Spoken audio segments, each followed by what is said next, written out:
For this master mission, we were tasked to create a video review of a movie, television series, or novel that features prominently someone with a self-identified disability. We had to trace their growth throughout the piece of media and highlight how their disability is represented and used narratively. The movie that I chose to review is called The Fundamentals of Caring. It came out in 2016 and stars Craig Roberts, Paul Rudd, and Selena Gomez.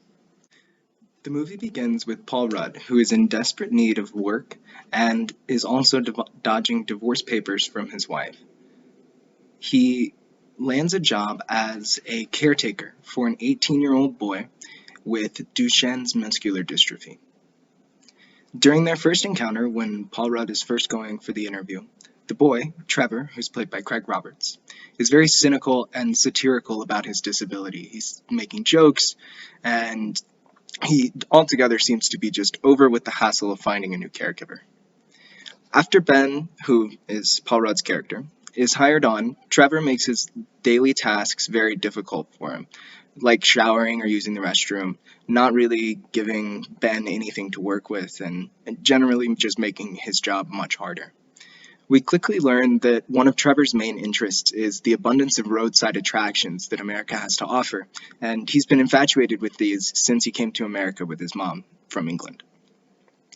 Eventually, Trevor and Ben are able to convince Trevor's mom to allow them to take a road trip across the Midwest and visit some of Trevor's favorite roadside attractions, ending at his most favorite, the world's deepest pit. At the beginning of the trip, we see Trevor really begin to branch out. He tries a Slim Jim for the first time, when before then he'd really only eaten waffles and sausage, which was part of his very strict routine that he felt very strongly about. And Ben and Trevor begin to really bond.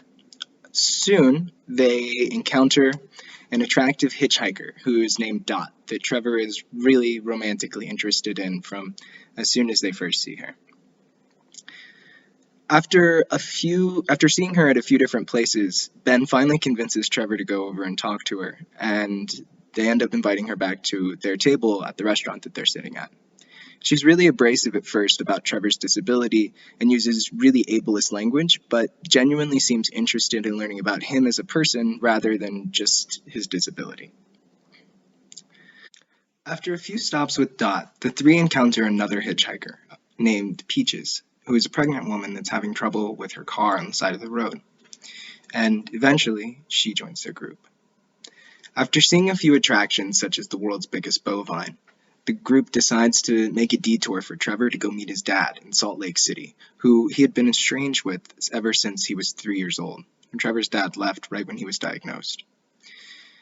The purpose of going to see him was to get some answers and sort of address the letters that Trevor's dad had been sending to Trevor over the past few years.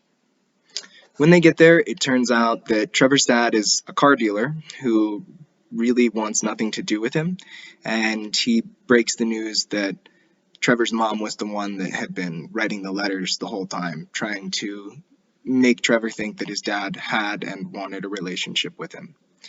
Their meeting ends by Trevor's dad basically just offering him $160 in cash to what it seems like essentially buy his childhood off of him.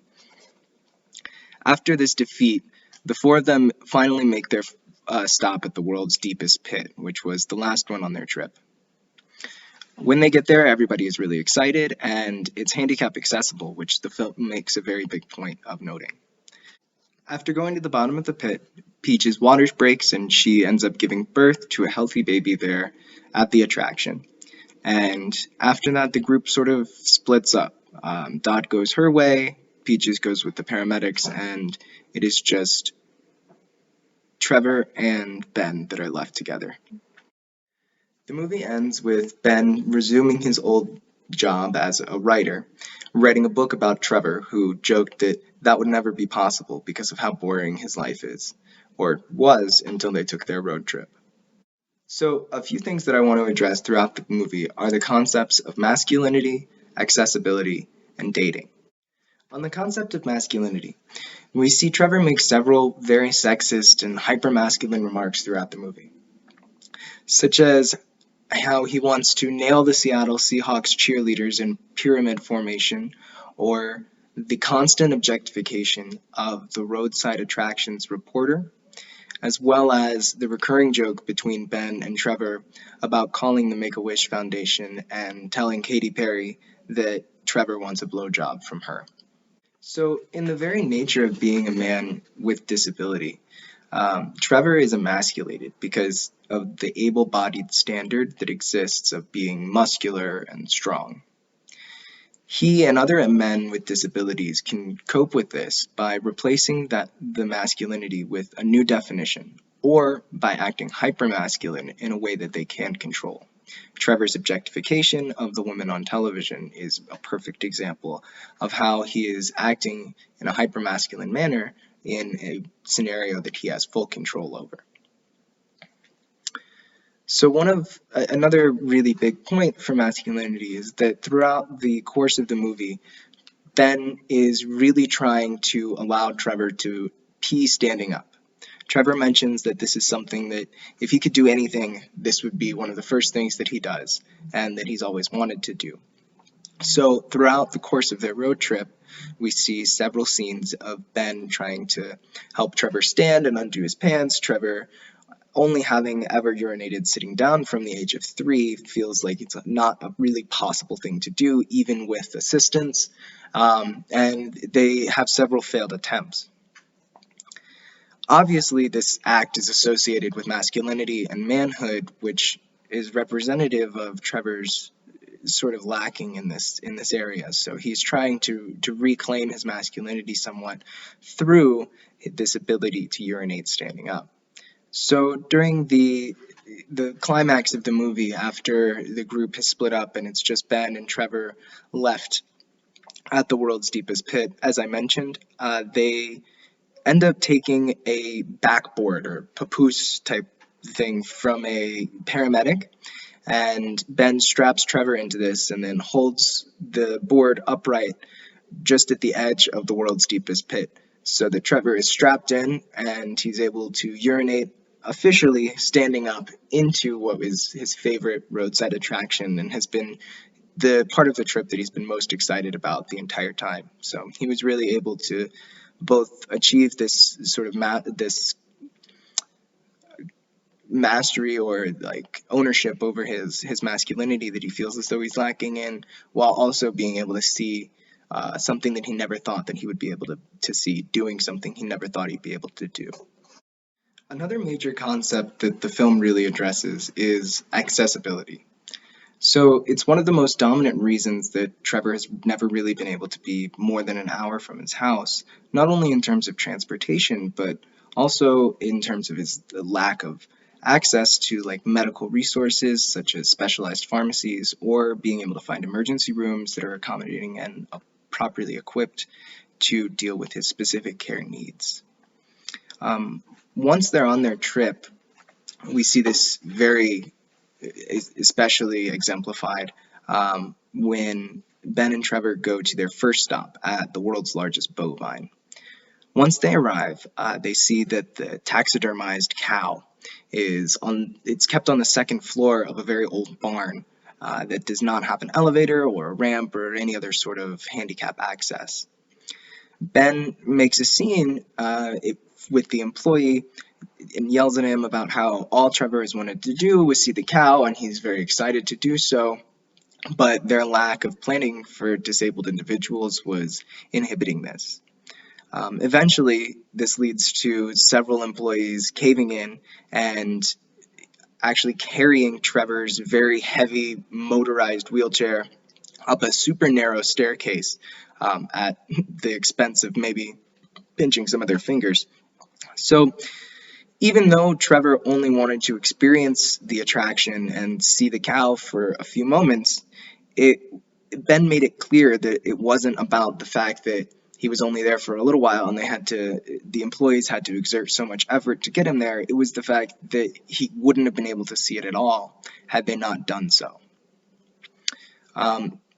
So another time that this comes up is at the very end of the movie, which I think I mentioned earlier, when the group finally makes it to the world's largest pit. The director makes he dedicates several shots to highlighting the accessibility signs and the handicap access that is available throughout the attraction, which was Trevor's most favorite to go see and the one that he was the most excited about throughout the entire film. Finally, I wanted to highlight the way that disability plays into the narrative of the fundamentals of caring. Trevor mentions several times throughout the movie that he feels as though he'll never be able to have a normal relationship, or what he sees as a normal relationship, because of his disability. This is a great example of the way that these ableist standards I mentioned earlier affect a disabled individual's masculinity.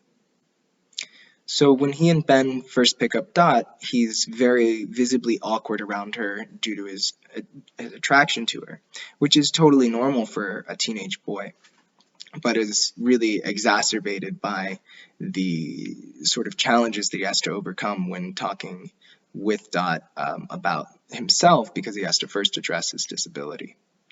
So later, whenever he finally gets the courage together to ask Dot on a date, she immediately agrees with him, and they end up having a great time, despite Trevor thinking that he would never be able to go on a date with a girl as attractive as him because of his muscular dystrophy. There are a few other things that I wanted to address about the film. First is Dawn's abrasiveness and her lack of knowledge that's very apparent about Trevor's disability. When she first talks to him, she's very aggressive almost, and it's obvious that she's using ableist language and doesn't know much about this subject, probably because she did not learn about it when she was a kid, when it seems more correct for people to learn about these types of things rather than adults asking about it. You ask about it when you're a child and you learn. This brings up the question of, is it better for her to try and learn as an adult because she didn't have this option to learn as a child? And ask these questions in ways that seem offensive or ableist out of just bliss and ignorance to the subject, just her lack of knowledge? Or is it better for her to just not ask these questions and sort of ostracize people like Trevor because she doesn't understand them and doesn't have this ability to learn, which you do as a child, because it's not really socially acceptable? Her father as well asks very similar questions about Trevor's disability, making it even more apparent that this is something that was not talked about when they were children in their family, when this was not something that was taught to these people, and that's a very common thing across the United States. So I think this is a very important question that the movie raises and doesn't necessarily answer.